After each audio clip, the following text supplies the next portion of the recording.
नमस्ते साथियों। आज सूर्य की क्रांति की वजह से ऋतुओं का परिवर्तन कैसे होता है अलग अलग देशों में वो जानेंगे। तो ऋतुओं के परिवर्तन के बारे में, जैसे सूर्य ये है और ये है, पृथ्वी इस तरह से घूम रही है। तो इसमें ऋतुओं के परिवर्तन में मैं इसका डायग्राम मैंने यहाँ बता दिया अलग अलग पोजीशन के अंदर कि ये 22 मार्च की पोजीशन है सूरज की, ये 21 जून की है और ये 23 दिसंबर की पोजीशन है। तो 22 मार्च को जब सूरज होगा तो भूमध्य रेखा पे गर्मी होगी और जितने भी देश होंगे भूमध्य रेखा पे उस टाइम उसमें गर्मी होगी। और कर्क रेखा पे जो या मकर रेखा पे जो देश होंगे वहाँ ज़्यादा गर्मी नहीं, ज़्यादा तेज़ गर्मी नहीं होगी और ज़्यादा सर्दी भी नहीं होगी। उसके ऊपर कर्क रेखा से ऊपर चढ़ेंगे जो देश आएंगे उस पर, क्योंकि तिरछी होने लगी जाती है, सिर्फ भूमध्य रेखा पे ही परपेंडिकुलर किरणें भूमध्य रेखा के ऊपर पैरेलल में आती है, परंतु सतह के ऊपर वो परपेंडिकुलर गिरती हैं। तो भूमध्य रेखा पे पैरेलल तो आती है परंतु सतह के ऊपर परपेंडिकुलर गिरने से यहाँ गर्मी होती है और यहाँ ज़्यादा गर्मी नहीं होती। और ऊपर की तरफ जाएंगे तो आर्कटिक सर्किल में सर्दी होगी और एंटार्कटिक सर्किल में भी सर्दी होगी। जैसे जैसे पृथ्वी सूरज के चारों तरफ चक्कर काटती हुई आगे बढ़ती है तो नॉर्थ पोल सूरज के ज़्यादा नज़दीक आने लग जाता है और नॉर्थ पोल आने की वजह से नॉर्दर्न हेमिस्फीयर में गर्मियाँ शुरू हो जाती हैं और साउदर्न हेमिस्फीयर में गर्मियाँ शुरू हो जाती है और साउदर्न हेमिस्फीयर में सर्दियाँ शुरू हो जाती हैं। तो यहाँ कर्क ये 21 जून की पोजीशन पे लेते हैं तो 21 जून को जो कर्क रेखा पे जितने भी देश हैं वहाँ तेज़ गर्मी होती है और सूरज 21 मई से लेकर 21 जून तक और 21 जून से लेकर 21 जुलाई तक लगभग कर्क रेखा के ऊपर ही रहता है, 3 डिग्री नीचे आता है मैक्सिमम।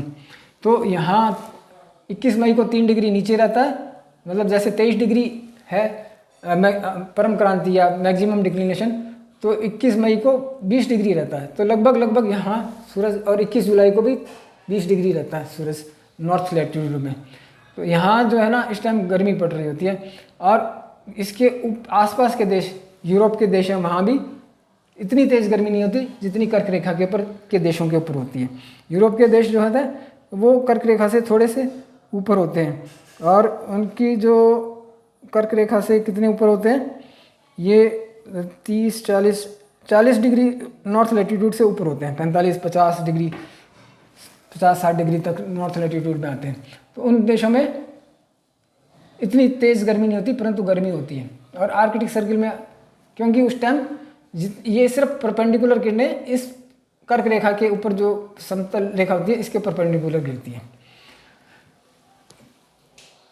तो यह इसी तरीके से अब उस टाइम 21 जून को मकर रेखा पे जो देश होंगे ऑस्ट्रेलिया वगैरह और अर्जेंटीना वगैरह, उसमें वहाँ 21 जून को सर्दी होगी, गर्मी नहीं होगी।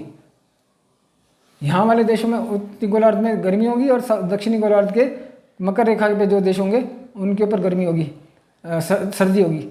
तो 21 जून को मकर रेखा के देशों पे सर्दी होगी और यहाँ इसके उल्टा 21 जून के बाद वापस 21 सितंबर को आते हैं तो वही पोजीशन आ जाती है।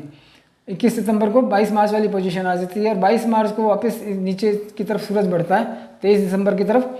तो साउदर्न हेमिस्फीयर में गर्मियाँ शुरू हो जाती हैं और नॉर्दर्न हेमिस्फीयर में सर्दियाँ शुरू हो जाती हैं। तो साउदर्न हेमिस्फीयर में जो देश हैं जैसे 23 दिसंबर को ऑस्ट्रेलिया वगैरह अर्जेंटीना वगैरह इन देशों में गर्मियाँ होंगी और भारत जैसे देशों में सर्दियाँ होंगी और यूरोप में और भी ज़्यादा सर्दी होगी।